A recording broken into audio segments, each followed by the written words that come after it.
नमस्कार मित्रों, आज हम लोग विश्व जल रंग के अंतर्गत भारत रंग महोत्सव के आयोजन में हमारी संस्था ओपेरा आर्ट सोसाइटी आपके बीच एक नाटक प्रस्तुत करने जा रही है, जिस नाटक का नाम है पंचम वेद और उसका निर्देशन किया है हरि किशोर ठाकुर ने। तो देखते हैं नाटक पंचम वेद, पंचम वेद, पंचम वेद।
मुनिवर को प्रणाम। प्रणाम प्रणाम। कहिए, यहाँ आना कैसे हुआ आप लोगों का? मुनिवर, हम बहुत संकट में हैं मुनिवर। अच्छा, अरे मुनिवर, आदमी में इतना आत्मविश्वास कम हो गया है कि आदमी अपने आप को पता नहीं, अपने आप को मारने पे तुला हुआ है। संसार में तो यही हो रहा है। लोग विचलित होते जा रहे हैं, चीजों के प्रति इतना भाग रहे हैं, जो मूल चीज है वही छोड़ते चले जा रहे हैं। तो ये तो संभव है ही मुनिवर, ये तो होगा है। लेकिन जानते हैं, जी, इसका एक ही निदान है। क्या मुनिवर? वो निदान है कला संस्कृति। कला संस्कृति को समाज और मानव जाति को जोड़ना है।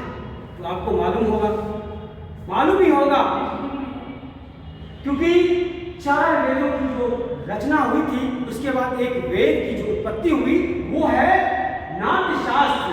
नाट्यशास्त्र मालूम है ना? नाट्यशास्त्र की उत्पत्ति हुई तो मालूम है।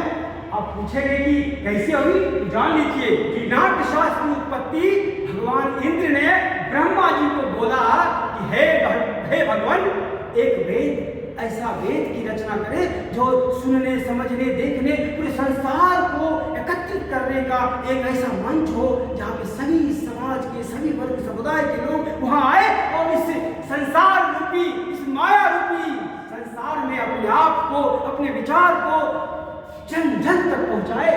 तो मालूम है क्या क्या? क्या क्या मुनिवर? तो ब्रह्मा जी ने अपने पुत्रों को लेकर के पंचम वेद उनके दिमाग में आया और उसकी रचना के लिए बोल दिया।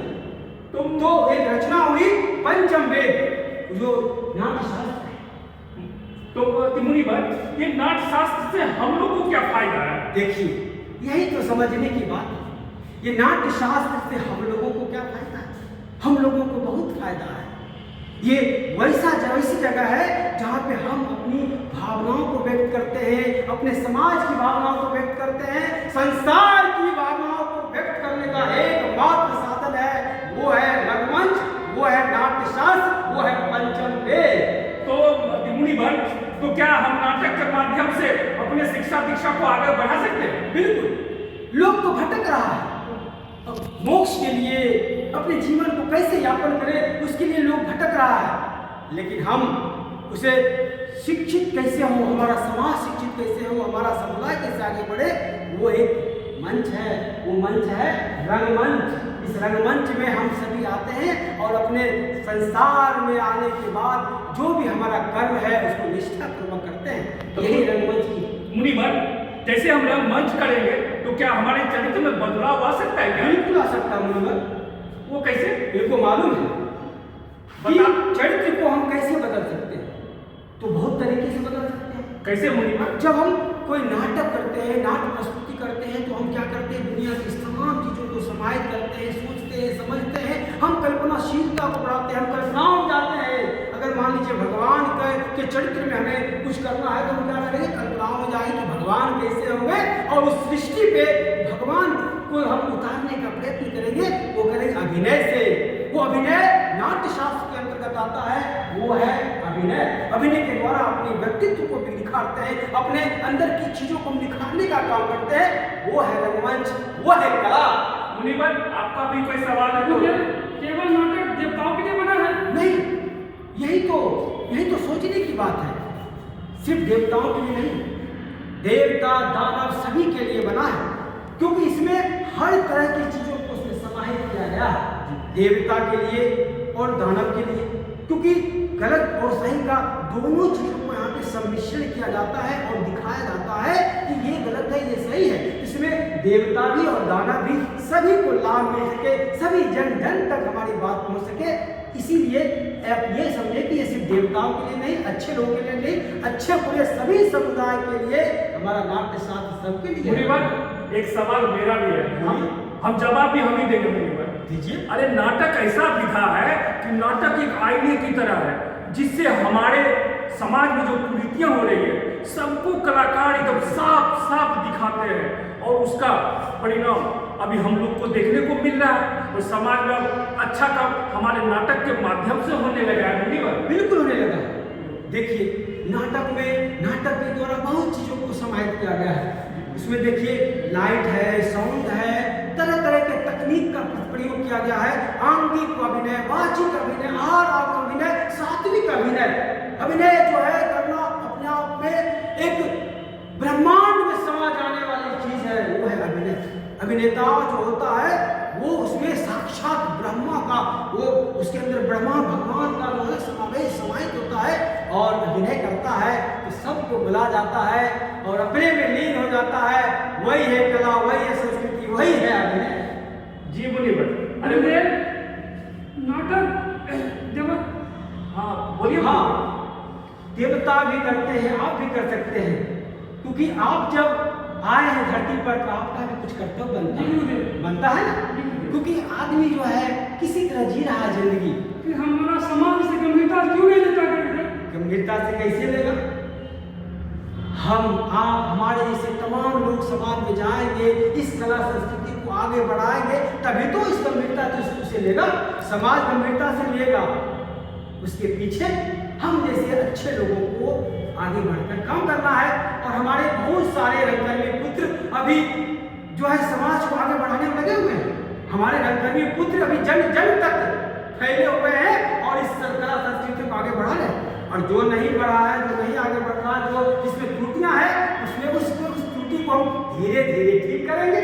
जी बिल्कुल, बस सब ठीक हो जाएगा। जी बिल्कुल मुनिवर। हाँ। मुनिवर, लेकिन समाज में हम लोग को हीन दृष्टि से कलाकार क्यों देखा जाता है? मुनिवर देखिए, ये समझने की बात है, समाज में बहुत तरह के लोग पाए जाते हैं, समझ रहे ना मुनिवर? जी तो हीन भावना को आना अब नेचुरल बात है, वो प्रकृति की चीज है। अच्छे खराब सभी तरह के लोग हैं, तो बहुत लोग गलत चीजों में मतलब संलिप्त हैं, कुछ अच्छी चीजों में हैं, तो वो गलत रहेंगे। लेकिन अपना जो कार्य है, अपना जो जीने का तरीका है, अपना जो कला संस्कृति का बढ़ाने का तरीका है, ब्रह्मा जी ने और इंद्र भगवान के द्वारा जो रचित है, ये और हमारे द्वारा, वो हमारे पुत्रों के द्वारा इसको जो बनाया गया पंचम वेद, इस वेद को हम समझेंगे, जन समझेगा, जग समझेगा, तभी तो इसका सार्थक और सही निदान निकलेगा। ओ, इसका मतलब तो इससे हमारा समाज सुधार जरूर करेगा। बिल्कुल करेगा। आपको मालूम ही होगा मुनिवर कि कितने मतलब अनेकों गांव में जब महामारी आई थी, हैं, तो क्या हुआ था? कला संस्कृति आगे बढ़कर के काम किया, उसमें गया और पंचम वेद नाट्य शास्त्र है, नाट्य शास्त्र के अंतर्गत बहुत सारी चीज आता है। हम गीत, भाव, रस सभी को हम समाहित करते हैं। 4 वेद है ना, चारों वेद से कुछ ना कुछ लेकर के इस एक वेद की उत्पत्ति हुई, पंचम वेद। उस वेद को आप भली भांति समझ रहे हैं। जी, इस वेद में गीत है, संगीत है, नृत्य है, भाव है, भंगिमा है, रस है, दुनिया की तमाम चीजें इस जो है पंचम वेद नाट्य शास्त्र में समाहित है। जी, और इसे हम क्या करते हैं? रसास्वाद करते हैं, उसे जीने की कोशिश करते हैं, जीते हैं, और जीना सिखाता है नाट्य शास्त्र। नाट्य शास्त्र ऐसा शास्त्र है जो हमें और हमारे शरीर, हमें आत्मा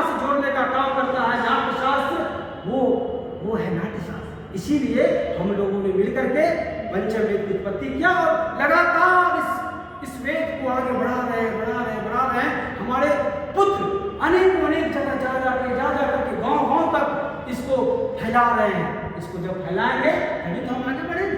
जी मुनिवर, इसका वेद का तो कोई अंत करने वाला तो नहीं ना होगा मुनिवर? कैसे अंत होगा?